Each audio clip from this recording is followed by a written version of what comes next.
5 বছরের মধ্যে অনেক গাছ এখানে কাটা হয়েছে। আপনি এর আগে বহুবার শহর সরব হয়েছেন, পূর্বতন সরকার গাছ লাগাবার কোনো প্রচেষ্টা করেনি, গাছ শুধু কেটেই গেছে। দেখুন, আজকে বিশ্ব পর্যাবরণ দিবস আছে। এই বিশ্ব পর্যাবরণ দিবসে আমাদের প্রধানমন্ত্রী, মুখ্যমন্ত্রী এরা দুজনই এটা নিয়ে বড় একটা ট্রাইব আছে আমাদের ভারতবর্ষের মধ্যে।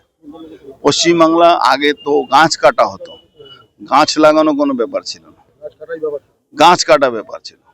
তো আমরা গাছ লাগাচ্ছি। হালি শহরে একটা সরকারিভাবে প্রায় 250 গাছ এখানে এখন লাগানো হবে। কিন্তু আমি একটা সাজেশন দিয়েছি, বিগত 5 বছরের মধ্যে কত গাছ কাটা হয়েছে, তাদের সবার নামে কিন্তু কমপ্লেন হয়, কিন্তু কেউ গ্রেফতার হয়নি। 100-র উপরে পুকুর ভরাট হয়েছে। এটাও তো পর্যাবরণকে নষ্ট করছে, পরিবেশ নষ্ট হচ্ছে, গরম বাড়ছে। তো এইগুলো যে নষ্ট হচ্ছে, এগুলোকে বাঁচাবে কে? এই ভয়টা না থাকলে কি করে বাঁচবে? গ্রেফতার একটা নোটিশ হয়নি। আমি ডিএফও কে বলেছি ইমিডিয়েট যারা যারা গাছ কাটার সঙ্গে যুক্ত ছিল তাদেরকে গ্রেফতার করতে হবে, এফআইআর করতে হবে। এই ধরনের অপরাধ মাফ করা যায় না, ক্ষমা করা যায় না। এই জন্য ইমিডিয়েট এর উপরে অ্যাকশন নিতে হবে। 100% কমপ্লেন কেউ না কেউ করেছে। আর একটা সাজেশন দিয়েছি, এসডিও লেভেলে, ডিএম লেভেলে একটা কমিটি করে যারা এই পরিবেশকে ভালোবাসে, ভারসাম্য রাখার জন্য যারা চেষ্টা করে, তাদেরকে একটু টেনে নিয়ে আসতে হবে সমাজের থেকে। যদি ওদেরকে টানা না হবে তাহলে ওরা ভাবে আমাদের কোনো গুরুত্ব নেই। পরিবেশবিদ যারা আছে তাদেরকে নিয়ে আসতে হবে।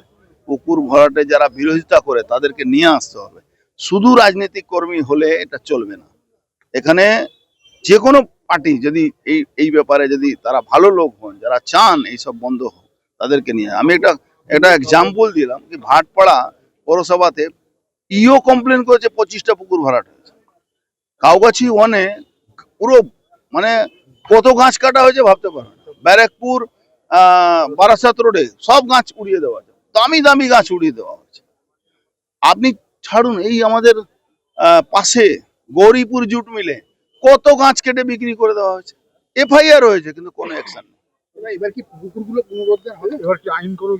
পুনরুদ্ধার করতেই হবে, হবে না আমি বলছি, করতে হবে।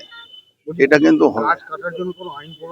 আরে বাবা, গাছ কাটার নিয়ে যে আইন আছে তাতে তো সাজা হয়ে যাবে। হ্যাঁ, কোনো আইনটাকে প্রয়োগই করা হয়নি, কাউকে গ্রেফতারও করা, কার নামে এফআইআর হয়। এমএলএ চেয়ারম্যান যারা ছিলেন তাদের তো বেশিরভাগ ভূমিকা, তাদের বেশি ভূমিকা দেখা যাচ্ছে। ভাই, ওরাই তো পুকুর ভরাটে মালিক, ওরাই তো গাছ কাটা মালিক। ফ্ল্যাটে ফ্ল্যাট ফ্ল্যাটে ফ্ল্যাট